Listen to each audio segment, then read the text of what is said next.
The ark, it looked like an ordinary boxer taboot, but those who touched it were never the same again. Inside, a power lay hidden, a power that destroyed armies and destroyed cities. Some believe it carries a curse because wherever it appeared, strange things happened. People fell ill, died, or disappeared. Walls suddenly collapsed, stones cracked, and everything became deadly quiet. And then one day, it disappeared without a trace. Is it hidden in the dark tunnels of cuts in Ethiopia or America? Or did that Templars take it? Those who searched for it always hit a wall. Doors were closed, paths were blocked, tunnels filled with earth, but some still believe it is there. And they warn, if you find it, be ready, because the Ark of the Covenant is not just a holy thing, it is also a powerful weapon. In this video, we will explore humanity's greatest secret, music. Before we start, an important reminder. Don't forget to subscribe to the channel and like the video. If you're ready, let's begin.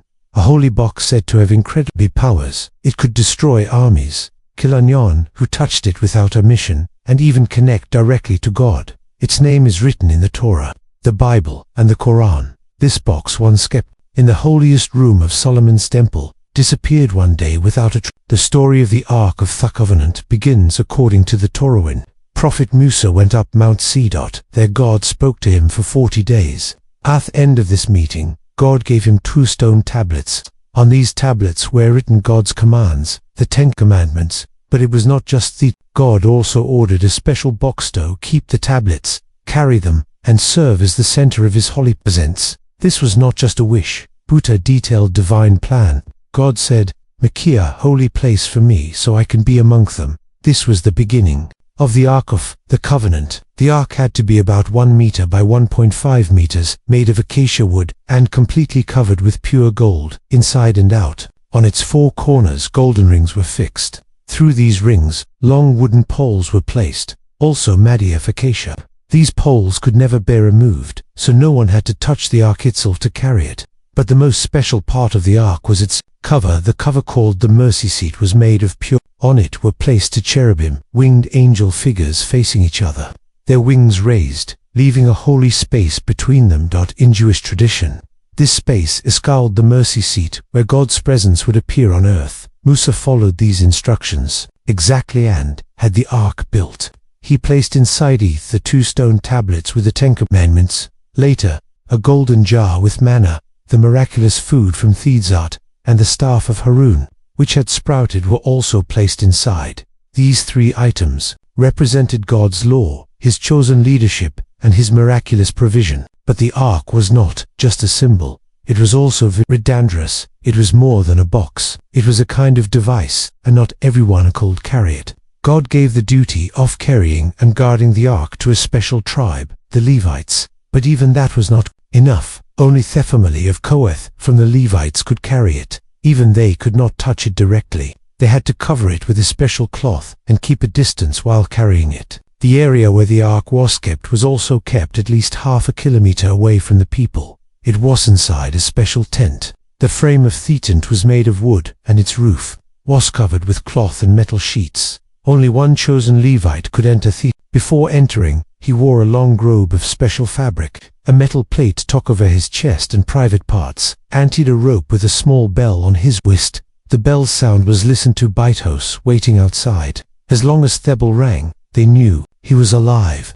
If bell stopped suddenly, it meant he had died, and they would pull his body out with the rope. The Ark's power was so strong and dangerous that anyone hardened and unprepared might not come out alive. All these precautions show that Ark was not just a holy object. It may have been a real energy source, Erevan, a device that gave off radiation. Stories say people who got too close to it died, either instantly in a flash or slowly, as if their bodies rotted from inside. These descriptions sound very much like radiation, sickness, or electric shock. Some even believe the Ark was a kind of machine that stored and released reactive energy. Its gold exterior, which conducts energy, and wooden interior, which insulates it, made it like a big energy battery, just like modern power storage systems. And so this box was carried by the Israelites during their 40 years in the desert under the leadership of Musa. It was not just an object, it was a holy presence that guided their path, faith and destiny. Where to stop, which way to go, how to face dangers. Everything was decided with it. It was not just a compass in the desert. It was a symbol of power. In time, the Ark of the Covenant reached the land of Canaan, the permanent home of the Israelites. Prophet Daud brought it to Zanbegan, preparations to build a temple. But the temple was built by his son, Sulle, and built a great temple did God and placed the ark in its most inner room, the Holy of Holies, wherein the high priest could enter only once a year. On the day of Fetonorment, the high priest wore special cloths to enter. On his chest, he wore armor decorated with stones called the judgment plate. When he entered, it said, a vibrating sound came from the space between the cherubim and made the stones on the plate glow. This was seen as a sign that he was speaking with God. From that moment, the Ark of the Covenant became more than a holy object. It became a point of divine contact, a guide, and a protector.